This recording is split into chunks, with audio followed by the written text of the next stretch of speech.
Parker and Ms. Smith, because this money, y'all know, two things get you run out of here: messing with the students and messing up the money.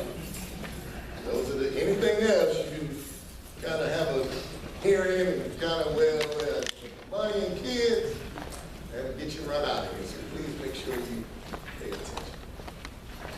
Good morning. Welcome back. This morning we'll talk about money matters. Before you get ready to order anything, you must get a quote for it and then fill out a requisition. And once you fill out the requisition, you send it to me and I can send you an electronic copy of a requisition, or you can come by my office and pick up one. You send it to me and then I put it in the computer to get a PO, and Dr. Gray must approve the PO. So if you wait to the last minute, sometimes they can get approved in one day. So if you really need something, please give me enough time to get it put in, get it approved, get the PO number, and send it back to you. Once I get the PO number, I'll always email it to you. And if you want me to send it over to order it, to fax it, or email it to order it, just let me know. But most of the time, I'm going to send it to you, and then you can place your order and to ensure that you get it. Once you get the PO number and you receive your order, I need a copy of the packing slip. And when you give me the package slip, sign it. If you don't receive a package slip, just send me an email and tell me I received my package, I received my order, I received everything. So then when I get the invoice, I'll know that it's ready to pay. And once I get the invoice, I'll send it to you so that you can tell me, yes, you can pay this, because I'm not supposed to pay anything, use your money out of your account for anything unless I have your approval to do so. So that's why I have to get permission to make a payment before I make any payments. Once I get the invoice, I send you an email and ask permission to pay it. If you do not get a PO before you order, you have to fill out a variance. And that is something that we really don't like to do, because that shows that we're not following protocol. We have to fill out a variance. A variance is a form that you have to fill out stating why I went ahead and bought this without having pre-approval from Dr. Gray. So once you have to do that variance, you need to take it to him and get him to sign it to show that he approves that that order was purchased. I will not fill out your variance for you. I have did it before and got him to sign it, because once I have to fill it out, I have to explain to him why you didn't get a variance, and sometimes I don't know. So this year you have to fill out your own variance and get him to sign it for you. And like I said, we don't like to do variances because it shows that we didn't follow protocol. When you're making deposits, you must fill out an envelope. They're outside my office, and on the envelope you need to tell what you're taking a deposit for. You must have receipts inside the envelope, and the receipts must match whatever you put on the front of that deposit, so that when I get ready to enter the money into your account, everything matches. And we'll put a receipt in your box once that is done, once the money is put into your account. Deposit will be posted on Tuesdays and Fridays, so if you can, give me all your deposits on Mondays before the end of the day, or on Thursdays before the end of the day, so that I can get it entered into the system on Tuesdays or Fridays. Checks will be done on Thursdays at 2. So if you need a check, please get it to me before 12 o'clock so that I can get everything entered into the system that I need to do before 2 o'clock that afternoon. And if you wait to the last minute, I'm not going to run checks unless it's an emergency and Dr. Gray approves it on another day besides Thursday, because it makes it complicated for me when I have to pull up the system and do a check outside of that day. Receipt books, you can come by my office. You must check out a receipt book for this year. You can't use the receipt book from last year. All receipt books must be turned in to me at the end of the year. So once you get done with your receipt book, just bring it back to me and I'll check you out a new one. I need to have the numbers wrote down so that I can keep a file of it. And if, like in the summertime, when you're not here and somebody comes up and say, I paid this, if I don't have the receipt book, there's no way for me to say yes or no, you paid this or not. Walmart cards, this year we did a great job with them last year. So I appreciate all the hard work. This year we're going to check them out for one day. And I need a list of what you think you might buy at Walmart. Yes, you might not stick to it, but just give me a roundabout of things that you think you may purchase at Walmart. And please bring it back to me by the end of the day with a receipt and when you sign that receipt, that gives me permission to pay the Walmart bill under your account. So all receipts must be signed. And on the Walmart card, we cannot buy any gift cards. I know sometimes we like to buy gift cards for our banquets to give as a gift, but we can't do that. Last year we had a real big thing on it and in several different areas, so this year we can't buy any more gift cards using the Walmart. Thank you.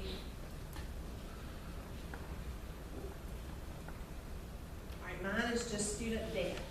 Student debt is when you're going to turn it over, when a child owes for something that you have given them. You're going to turn it over to the front office. Right now, that's going to be me.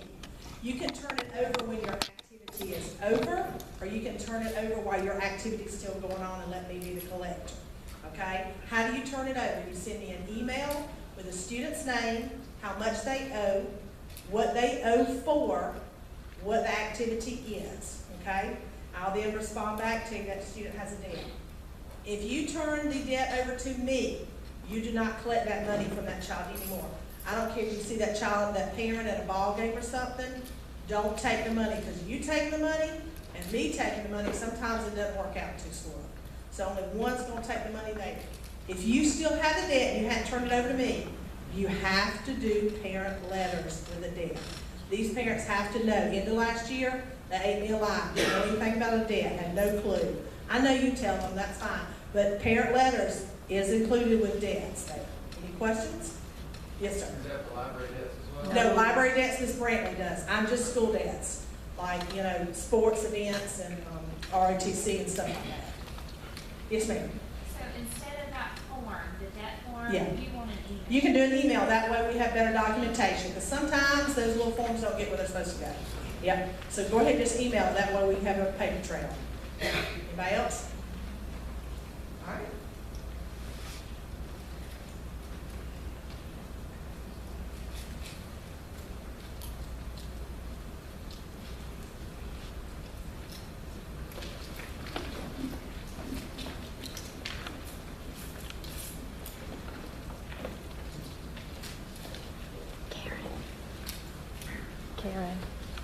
Karen.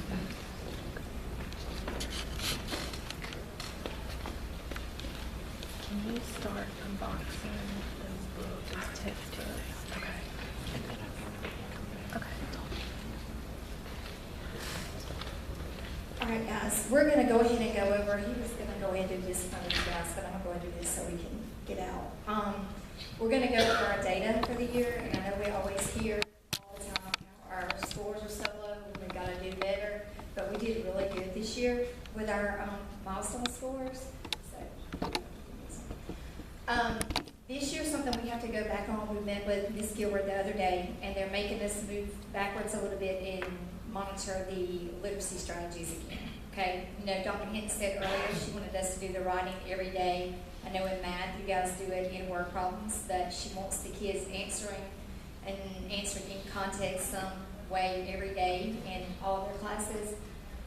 We learned a couple of years ago, actually about 3 years ago, the learning strategies, PALS, reciprocal teaching, listen, read, discuss, and so forth. This year we kind of got away from monitoring that, but we have to go back to it. I know a lot of you probably need new posters in your room. A lot of the new people, you guys will need posters or whatever, so I'm just going to get Susan to print a bunch of them and let you know when they're ready, and you can just come grab whatever you need. One of the things with doing that is we have to make sure that we're doing it through Lexiles and stuff. So we're actually going to do some PLCs. The IFs are going to come and go through the Lexile reports for you. Ms. Brantley will have one for us after they take their reading inventory so that you can group your classes for PALs and so forth and split your charts so that you'll have your groups for your students. We are also going to make sure that one thing Dr. Gray is looking for again is that DOK level. He does not want to see the worksheets with the who, what, when, where, fill in the blank, multiple choice. We still had a lot of that last year when we were turning tests in. Some of it, as long as it mirrors the milestone is okay, but some of it was kind of getting away from it, and he wants to make sure that the skilled words are there and that the content words are there as well to mirror what's going on the milestone. The facilitators also, Ms. Gilbert's gonna have them doing walkthroughs. They're actually gonna take your reading days when you get your teacher handbook. Each content area is assigned their reading day, and so when you get your reading day, when they come, they're gonna be doing walkthroughs to see and document what strategy you're using, how are you using it, and where you're using it effectively. But I did ask them if they didn't mind to do refresher PLCs on them before they started doing walkthroughs, because I felt like I even needed to sit in on it too. So they are gonna do that before we start monitoring. So once we have those PLCs, then they'll start walking through and doing their walkthroughs. Make sure you look and see your reading days when we get our handbooks.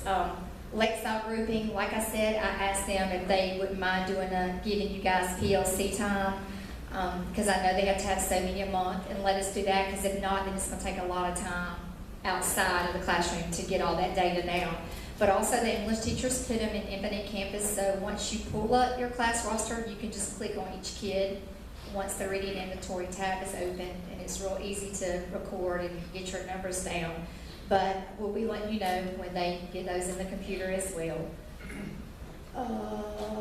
Next.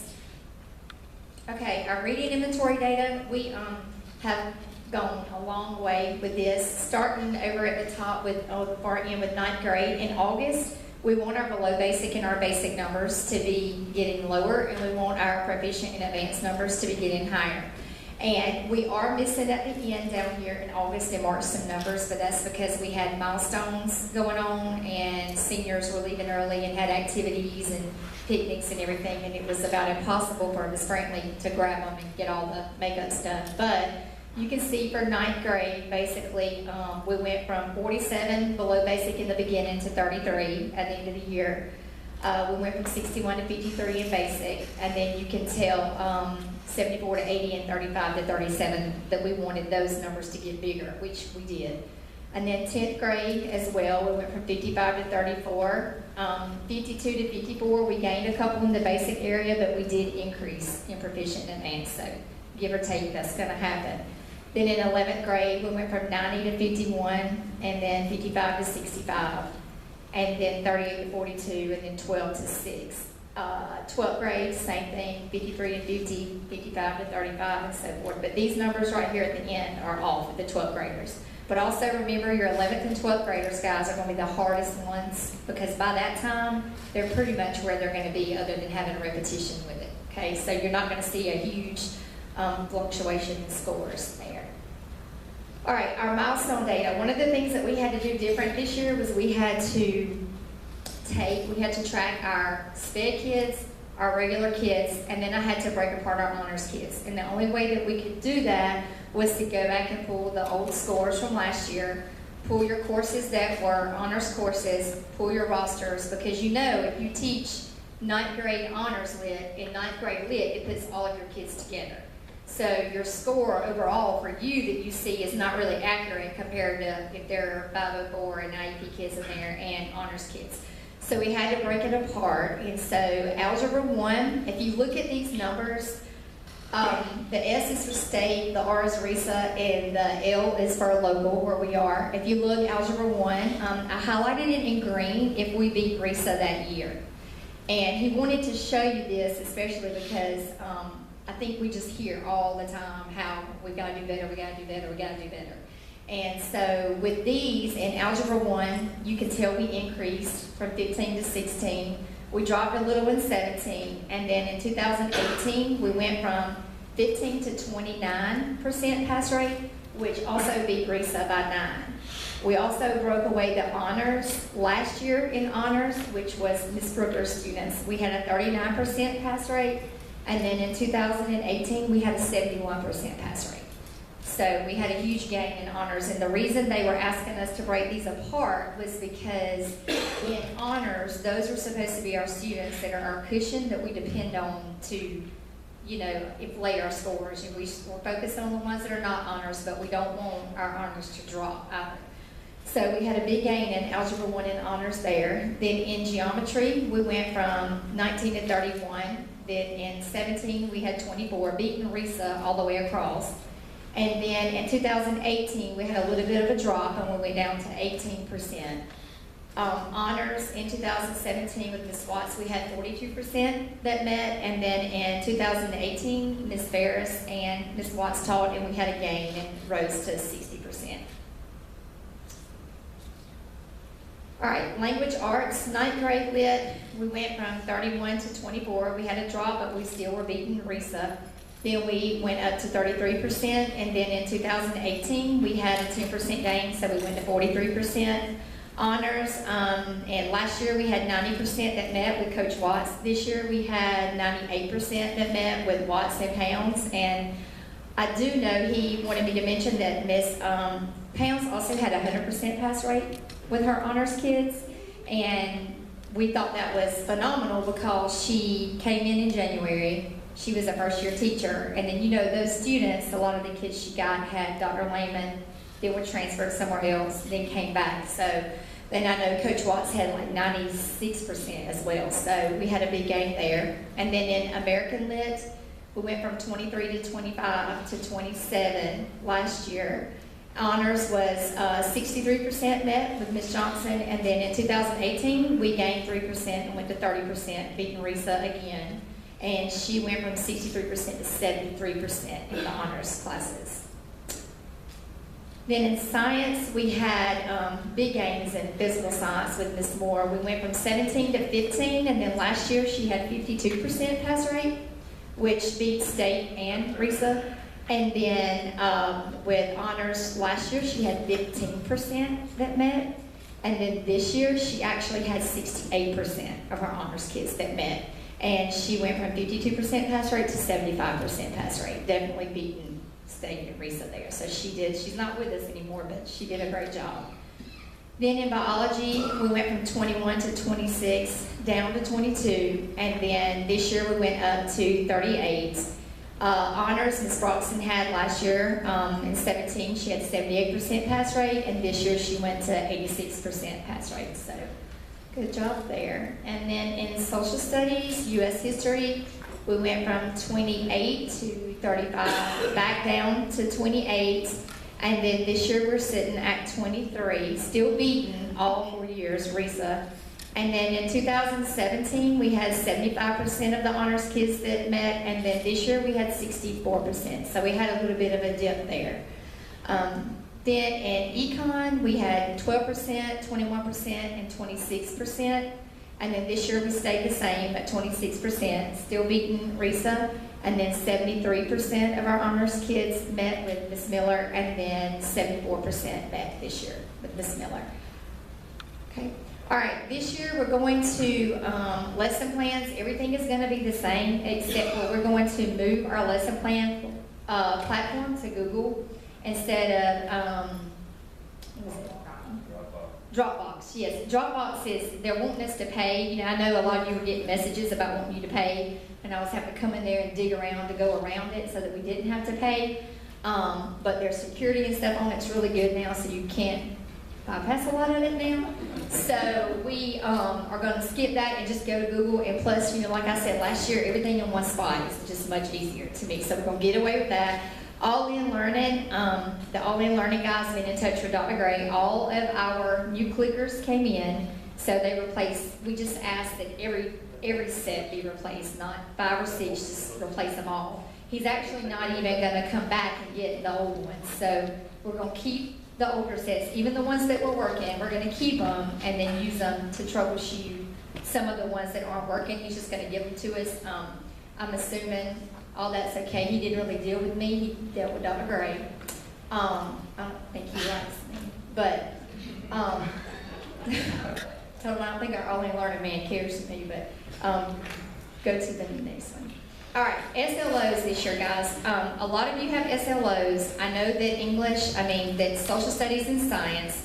I know that the student growth measure, I know you have milestones, but the state won't count it. And we have got to do something for your growth measure. Fine arts, PE, I know social studies has new standards. I know fine arts, y'all have standards, new standards and stuff. Now, this is the deal. We're down to the beginning of school. I know you guys want to give your SLOs as soon as possible, as soon as the kids get in there. But a lot of the SLOs that we have need to be rewritten. Okay? So, we have an option this year. You only have to give them to one class, but we have an option this year that Donna Gray is gonna mention to you. So you can go ahead today and decide how you wanna do it.